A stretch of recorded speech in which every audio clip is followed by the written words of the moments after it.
সন্তানদের অবশ্যই কিভাবে চিন্তা করতে হয় তা শেখাতে হবে, তবে কি চিন্তা করতে হবে তা নয়, কারণ এতে তার চিন্তার স্বাধীনতা খর্ব হয়। শিক্ষার শুরুটা তেতো, তবে এর ফল খুবই সুমিষ্ট। স্কুলে যাওয়া মানেই জ্ঞান অর্জন নয়, বরং সারা জীবন এটার জন্য চেষ্টা হলো জ্ঞান অর্জন। যুবকদের মাথাকে ঠিক করার সময় তাদের হৃদয়কেও অবশ্যই ঠিক করে নিতে হবে, তা না হলে আসল মকসুদ পুরা হবে না। যে শিক্ষক শিক্ষাদানকে ভালোবাসেন তিনি নিঃসন্দেহে বাচ্চাদের শেখার প্রতি আগ্রহী করে তুলতে পারবেন। কাউকে অনুসরণ নয়, এটা অনেকটা নকল করার মতো, তবে সবার থেকে শিক্ষা নাও। জীবন তোমাকে যেটা দিয়েছে সেটা নিয়ে সন্তুষ্ট থাকো, কারণ তুমি চাইলে জীবনের সবকিছু ইচ্ছা মতো বদলাতে পারবে না। আসলে জীবন বড়ই বিচিত্র। কাউকে দোষারোপ করো না ততক্ষণ যতক্ষণ না তার দোষের নিশ্চিত প্রমাণ পাও। সৎ পরামর্শের চেয়ে কোনো উপহার অধিক মূল্য নয়, অথচ আমরা অনেক সময় নিজের মতের সাথে না মিললে সৎ পরামর্শ উড়িয়ে দেই। কারো অতীত যেন না, বর্তমানকে জানো এবং সে জানাই যথার্থ। বর্তমান ওই প্রমাণ দেবে মানুষটি ভবিষ্যতে কেমন হবে। একজন লোক কতটা উত্তম সেটা তার চেহারায় নয়, বরং কথার মাধ্যমে ফুটে ওঠে।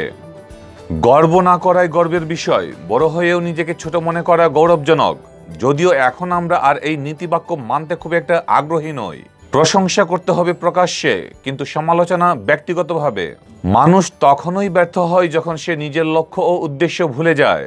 ভুল করতে করতে শিখো, কারণ ভুল করতে করতে শিখলে সেই শেখার স্থায়িত্ব দীর্ঘ হয়।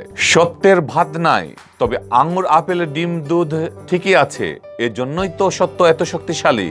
মানুষের সফলতায় সবচেয়ে বড় বাধা হতাশা। হতাশা মানুষের ভাগ্যকে কপাল থেকে হাতের রেখায় নামিয়ে নিয়ে আসে। বন্ধু যখন শত্রু হয় তখন বুঝতে হবে আর রেহাই নাই। তাই কাউকে বন্ধু বানানোর আগে শতবার ভাবুন। স্বভাবের কারণে অধিকাংশ মানুষই অভাবে পড়ে, আর অভাবে পড়ার পর স্বভাব বদলানো অনেক কঠিন। ভালোবাসা মানে হলো অভিমান করে অপেক্ষা করা, কারণ ভালোবাসা না থাকলে কেউ কারোর জন্য অপেক্ষা করে না। অতিরিক্ত টেনশন মানুষকে সন্দেহভাজন করে তোলে, অথচ এই টেনশন তাকে কোনো সমস্যা থেকে মুক্তির পথ দেখাতে পারে না। শরীরের চালক মন, মনের চালক ধন, আর ধনের চালক পরিশ্রম। সুতরাং ধনী হওয়ার মূল মন্ত্রটা বুঝলেন তো? মানুষের সামনে টাকা, টাকার পিছে জীবন। অতএব টাকাটা সবসময় সামনেই রয়ে যায়, পিছনে পড়ে যায় মানুষ আর জীবন। চোখ দিয়ে সারা দুনিয়া দেখতে পারি, কিন্তু নিজের মুখ দেখতে গেলে আয়নার সাহায্য নিতে হয়। সুতরাং বুঝতে পারছেন কতটা সীমাবদ্ধতা নিয়ে আমরা বেঁচে আছি। দূর থেকে মানুষ চেনা খুব সহজ, কিন্তু ভেতর থেকে চেনা খুবই কঠিন। এই কঠিন কাজ করার সবার পক্ষে সম্ভব হয় না।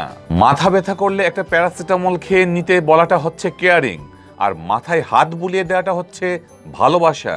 কিছু কিছু মানুষ আছে যারা অন্যকে টিস্যু পেপার মনে করে, নিজের প্রয়োজনে ব্যবহার করে, প্রয়োজন শেষে ছুঁড়ে ফেলে দেয়। আপনার রাগের জন্য হয়তো কেউ আপনাকে শাস্তি দেবে না, কিন্তু আপনার রাগই আপনাকে শাস্তি দেবে। স্বাভাবিক ব্যাপারগুলোকে স্বাভাবিকভাবে মেনে না নিতে পারা মানুষগুলোই অস্বাভাবিক হয়ে থাকে।